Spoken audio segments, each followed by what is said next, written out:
second season, we see a very different side of Tommy than in the first season. As a brother, as a survivor, as a man with his own moral boundaries, how has he changed since season 1 for you?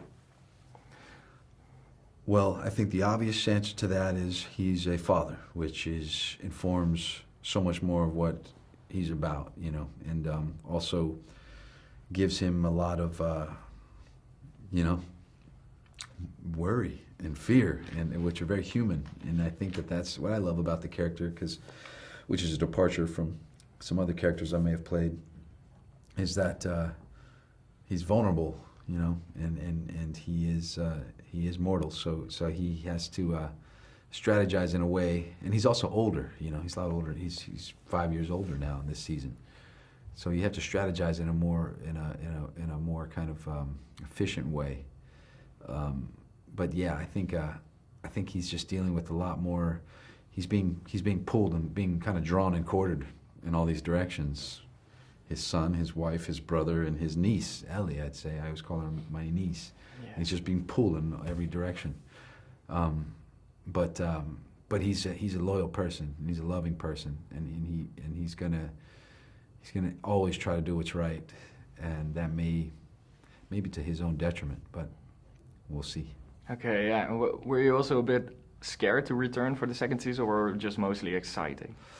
I was very excited. I never left the set of The Last of Us season 1. I mean, there's a part of it still in my heart and in my mind as I was moving on to other projects. So it has everything to do with the culture of our show, established by Craig and Neil, and so I was just ready. You know, just the moment we got the word that we were going into the second season.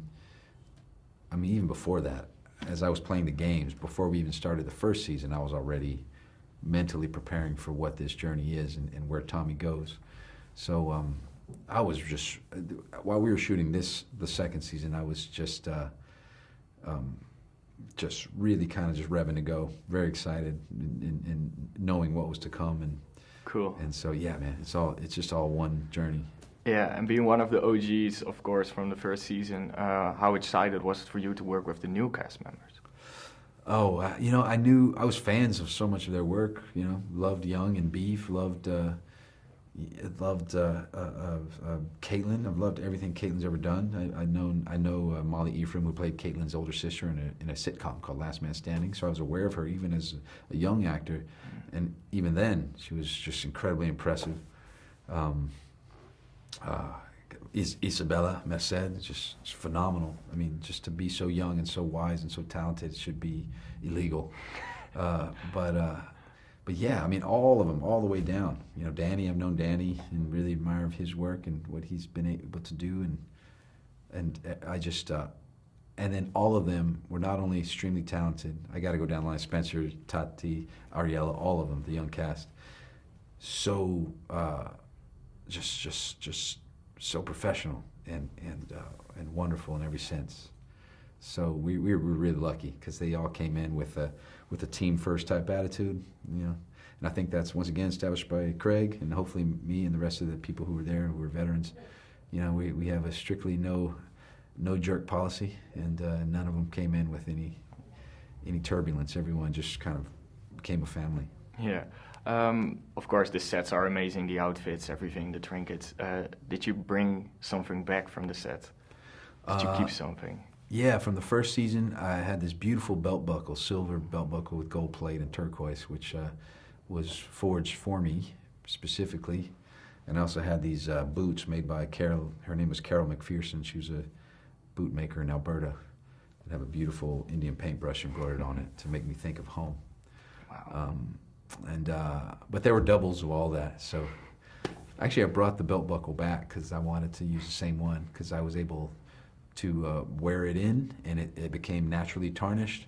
The other ones were kind of distressed to look tarnished, and this one was actually naturally. So I brought it back and I wore it in the show.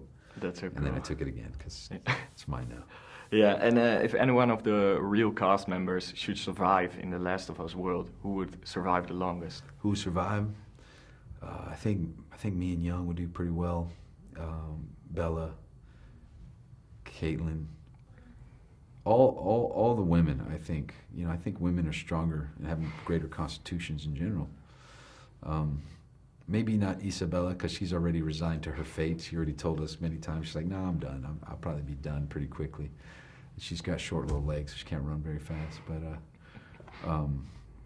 But I think this is a kind of resilient group, but I might be giving myself more credit than I'm due.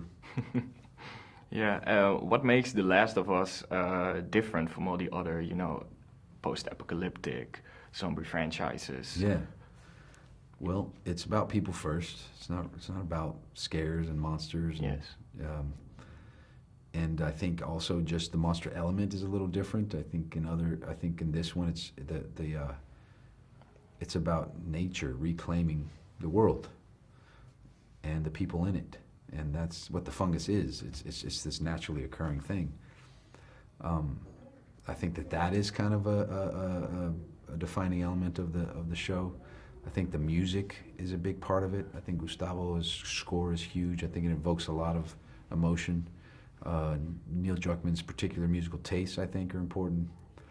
Of course, once again, always it's story first and character first, and they're all wrought in this very real way, and a ruthless kind of approach to the characters that is indicative of the world itself that we're living in the story. So I think that there's a lot of truth to it. I think people recognize truth when they encounter it, and I think that's probably what they are seeing and feeling. It's just the presence of truth.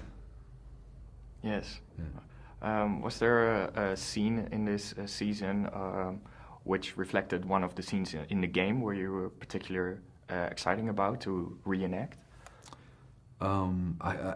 Early in the show, actually, my first scene is in the game. You're practicing with the sniper rifle, and to do this in practice within the game, you're teaching. It's Tommy teaching Ellie how to shoot, or further refining her skills. Because in the first season, Joel's showing her how to shoot.